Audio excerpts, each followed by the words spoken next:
งพระบางนั้นสร้างมนต์คลังให้ฝังใจทุกอย่างมากลายเลื่อมใสในวัฒนธรรมสาวเมืองแสนดีนั้นมีจิตใจน้อมนำดินแดนอาริยธรรมสมดังคำคนเขาก้าวหน้าเมืองหลวงพระบางมีทุกอย่างภูผาป่าดงมีเฮือนหอหงคงไว้ในความงดงามหอพิพิธภัณฑ์จิตรกรรมนั้นงามเลิศล้ำเป็นแล้วพาให้คิดนำกับความงามดินแดนแห่งนี้พาทาผู้สีอย่างเหมือนดังเสาหลักเมือง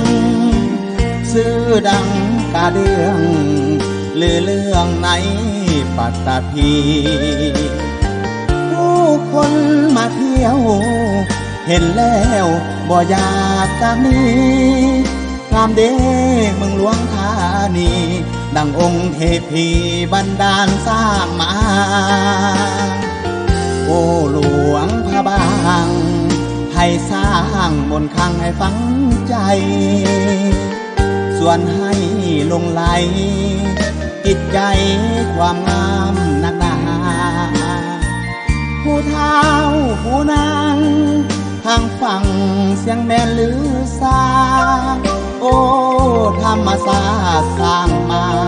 งามสะดุดตาเมืองหลวงนี้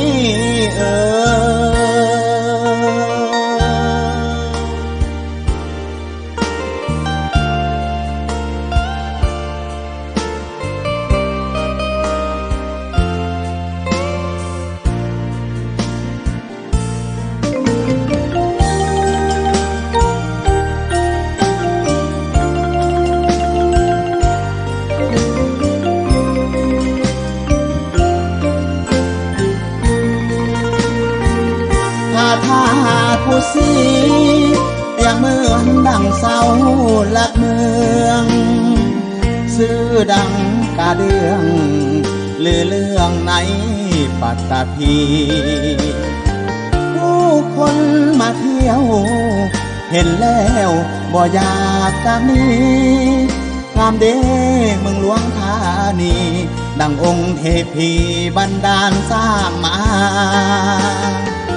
โอ้หลวงพระบางให้สร้างมนต์คลังให้ฝังใจส่วนให้ลงไหลจิตใจความงามนักหนาผู้เฒ่าผู้นางทางฝั่งเสียงแม่นลือสาโอ้ธรรมศาสตร์สร้างมางามสะดุดตาเมืองหลวงนี้